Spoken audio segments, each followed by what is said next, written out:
I don't notice Marcus Hale at first. That's the thing people don't understand about danger. You rarely hear it coming. It doesn't announce itself. It doesn't ask permission.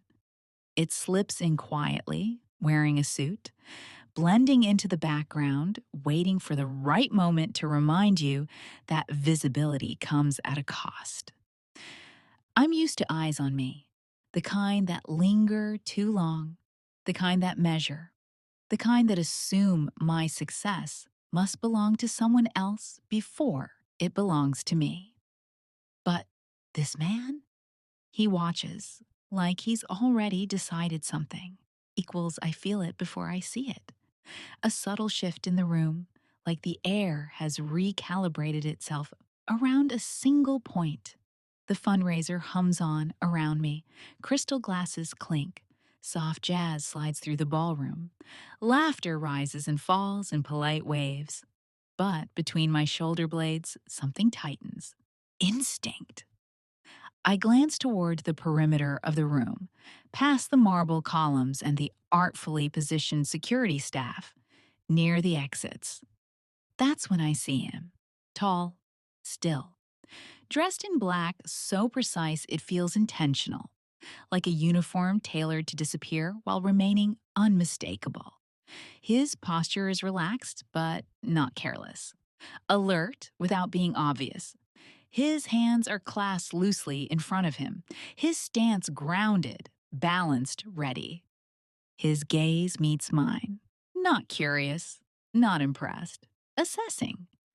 There's no hunger in his eyes, no arrogance, no attempt to charm or intimidate, just focus. Like I'm a variable in an equation he's already solving. It unsettles me more than I want to admit. I turn away first. Aurelia. My assistant's voice cuts through the moment. Your driver's ready. And she hesitates, her hand tightening around her tablet. There's been an update. That word lands heavy in my chest. Tell me in the car, I say smoothly, already reaching for my clutch. I move through the crowd with practiced ease, smiles automatic, posture perfect. The version of me the public knows. The tech founder, the philanthropist, the woman whose name appears in gold lettering on donor walls, and magazine covers never falters, never rushes, never reveals cracks. But the moment the doors close behind me, the air changes. The car smells like leather and rain. City lights streak across the tinted windows as we pull away from the venue, reflections bending and blurring like a life viewed through the wrong lens. My assistant slides in beside me, her expression tight. We received another message. Another? I don't ask where it came from. I don't ask how explicit it was. I don't need to. Her silence fills the space between us. How specific? I ask quietly. She swallows. Specific enough that legal recommended a private detail. Effective immediately. I lean back against the seat, exhaling slowly. I already have security. Yes, she says carefully, but this is elevated. That's when the door opens again. And he's there. Close enough that I can see the faint scar near his jaw. Old, clean. The kind that doesn't come with a story he'd volunteer. His presence fills the doorway without crowding it. Controlled, deliberate. Aurelia Carter. My name sounds different in his mouth. Weighted, intentional. I'm Marcus Hale, he says. I'll be overseeing your protection moving forward. I arch a brow. Overseeing? A corner of his mouth shifts, not quite a smile. More like acknowledgement. You won't notice me much. Something about the way he says it sends a pulse straight through my chest. I doubt that, I reply coolly. His eyes flicker, not to my mouth, not to my body, but to my hands. The way my fingers tighten around my clutch without my permission. He notices everything. I understand you value independence, Marcus continues. His voice is calm, measured, unhurried. My job isn't to take that from you. It's to make sure you keep it. Our gazes lock. There it is again, that sensation. Like he's already drawn a line somewhere deep inside himself. A boundary he won't cross. A rule he won't bend.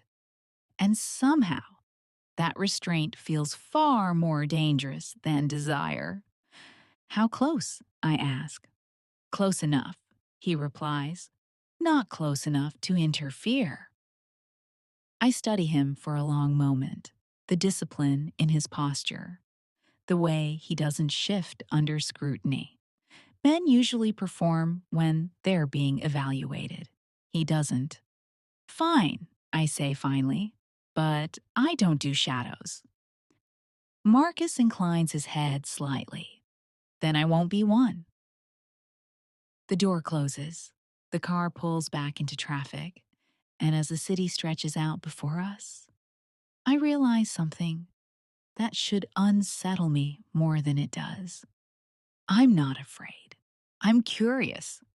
And curiosity, I've learned, is often the most dangerous thing of all. Marcus becomes a constant before I realize it's happening. Not intrusive, not hovering, just present, like the quiet click of a lock sliding into place. The first morning I notice him is the morning after the fundraiser. I step out of my townhouse just after sunrise, coffee in hand, coat still half buttoned. The street is damp from last night's rain, the city hushed in that rare, gentle way it gets before 8.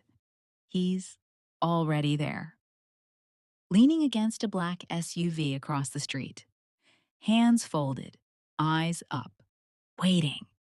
I pause on the stoop, letting my gaze drag over him with deliberate slowness. Yesterday, he was a silhouette in a ballroom. Today, he's solid, real, broad shoulders under a fitted jacket, the quiet confidence of a man who knows exactly how much space he takes up and refuses to waste any of it. Good morning, Ms. Carter, he says, pushing off the vehicle. Aurelia, I correct without thinking. When it's just us, his eyes flicker quick, controlled. Acknowledgement, not agreement. Understood, he replies. Your schedule today? I take the steps down slowly, heels clicking against stone. Breakfast meeting? Office. Site visit in Brooklyn. Dinner I haven't decided on yet. I'll coordinate with your driver, Marcus says, already moving. That's the thing. He doesn't ask permission. He assumes cooperation. Not arrogantly, efficiently, like the decision has already been made because, in his mind, it has. It should irritate me. Instead, I find myself watching the way he opens the car door, the way he scans the street before I get in, the way his hand hovers just close enough to guide without touching. Restraint. It follows me through the day. He stands near the wall during my breakfast meeting, looking at nothing and everything at once. At the office, he positions himself just outside the glass-walled conference room, back straight, jaw relaxed.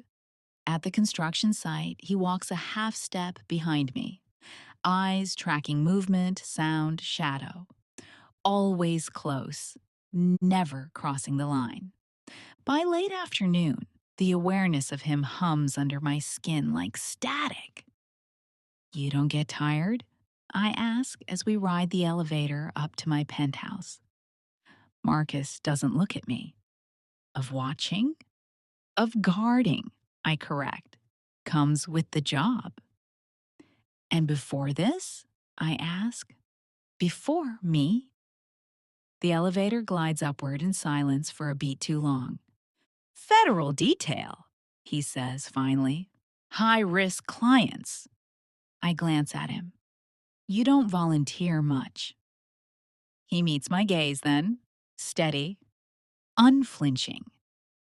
You don't ask frivolous questions. That answer sits with me longer than it should. That night, I can't sleep. Not because I feel unsafe, because I feel aware. I pad barefoot through my apartment just after midnight, the city glowing below my windows. When I glance down at the street, I see the SUV still there, a shadow behind the wheel, a presence that hasn't moved. Marcus. The knowledge settles low in my body, warm and unsettling.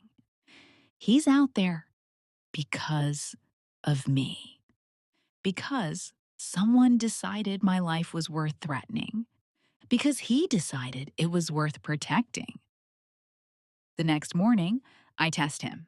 I change my route, take a side exit, step into a cafe I didn't put on the schedule. He follows without hesitation. You don't like surprises, I note as he joins me at the counter. I adapt, he replies. What if I wanted to disappear for an hour? His jaw tightens, just slightly. Then I'd make sure you disappeared safely. I laugh softly. You're very confident. No, Marcus says. I'm very careful. The words hang between us. By the end of the week, the line between professional and personal feels thinner, not crossed just close enough to feel warm. He knows how I take my coffee. I know the scar on his jaw came from a training exercise gone wrong. He knows when I'm lying about being tired. I know he hasn't smiled once when he thought I wasn't looking. On Friday night, I cancel dinner and invite him upstairs instead. For a debrief, I say lightly as we step into the elevator. Of course, he replies, but his eyes darken. In my living room, city lights spilling across polished floors, the air shifts. I pour 2 glasses of water, hand him one. Our fingers don't touch. They almost do. Marcus, I say quietly, leaning back against the counter. What happens if I start wanting more than protection? He sets the glass down with care, turns to face me, fully. Then, he says, voice low and controlled, I step away. Something sharp and hot twists in my chest. And if I don't want you to, his gaze drops, not to my body, to my mouth, to the words I haven't said yet. Then he says after a beat, this job becomes very dangerous for both of us. Silence stretches, heavy, charged. I nod slowly. Good to know. I walk past him, close enough that the heat of his body brushes my arm. His breath catches barely, but I feel it. That night, I dream of boundaries, and the man standing perfectly still, just on the other side of them. The power flickers again. This time, it doesn't come back immediately. The apartment dims into shadow, the city outside reduced to scattered lights and rain-slick reflections. I inhale sharply, my body reacting before my mind can catch up. Marcus is on me instantly, not rushing, claiming space. His hand closes around my wrist, firm, anchoring. The contact sends a jolt straight through me, heat blooming low and sharp. I'm here, he says, close. Too close. I can feel his breath on my temple, the solidity of him. the way his body positions itself between me and every unseen threat. My pulse skids. I know, I whisper. That's the problem. He stills. Slowly, deliberately, Marcus releases my wrist. His hand doesn't retreat far. It hovers, waiting, like he's giving me the last chance to pull away. I don't. Instead, I step closer. Close enough that my chest brushes his. Close enough that I feel the tension locked in his frame, the discipline barely holding. He smells like rain and restraint and something darker underneath. Marcus, I murmur. You said you wouldn't touch me unless I asked. His jaw tightens. Aurelia. I'm asking. The word hangs between us. Soft. Dangerous. His hand comes to my waist, fingers spreading slowly, like he's mapping permission into my skin. The touch is possessive without being rough, controlled but heavy with intent. You need to be sure, he says quietly. Once I cross this line, I don't do halfway. My breath stutters. Neither do I. That's when he kisses me. Not gentle, not desperate, intentional. His mouth claims mine with a slow, devastating pressure that makes my knees soften. He kisses like a man who's waited too long, who knows exactly what he wants, and is choosing, finally, to take it. I gasp into him, fingers fisting in the front of his jacket. He groans softly, the sound vibrating straight through me, and deepens the kiss, his hand tightening at my waist like he's reminding himself I'm real. When he breaks away, it's only to rest his forehead against mine. You feel that? He murmurs. That's me losing control. A thrill skates down my spine. Good, I whisper. His breath hitches. Marcus's hand slides from my waist up my back, slow, reverent, stopping just below my shoulder blades. He presses me closer, my body fitting against his like it always knew where it belonged. I can feel how hard he's holding himself back and how badly he wants more. So much power, he says quietly, and you trust me with it. I tilt my head, exposing my neck, offering. I trust you, I say, because you don't take. That does it. His mouth finds my throat, warm and unhurried, lips tracing heat without marking. He kisses like he's savoring, like he understands that restraint can be its own kind of domination. My hands slide under his jacket, feeling muscle and warmth and tension beneath. Marcus, I breathe, barely a sound. He stills again, pulls back just enough to look at me. If I keep going, he says, voice rough, this won't just be desire. This will be mine to protect. My chest tightens. I want that, I say. The lights flicker back on. Neither of us moves. Slowly, Marcus steps back, not away, just enough to breathe. Tonight, he says, steadying himself, we stop here. My body protests, loudly. He cups my face, thumb brushing my lower lip. Not because I don't want you, he adds, but because when I take you, Aurelia Carter, I want nothing dividing us. Not fear, not danger, not unfinished business. The promise in his voice is unmistakable. Soon, he murmurs. When it's safe? I nod, pulse still racing. Soon, I echo. That night, I fall asleep with the weight of his presence filling the apartment, and the certainty that the line between us hasn't just been crossed. It's been claimed. 3 weeks later, the threat is gone, handled, quietly, permanently. Marcus doesn't give me details. He doesn't need to. I see it in the way his shoulders finally ease, in the way he sleeps for the first time without positioning himself between me and the door. We're standing in my living room when he tells me he's been reassigned. I can request a transfer, he says carefully, if that's what you want. I study him, the man who watched me before he touched me, who guarded me before he claimed me. No, I say, I don't need protection anymore. His brow furrows. I step into him, hands settling confidently at his chest. I need you.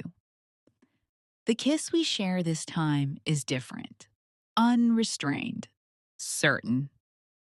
Later, when his jacket hangs forgotten on the back of a chair and his hands are no longer careful, I understand something fully for the first time. My name may be written in gold, but in Marcus Hale's hands, it's written in fire.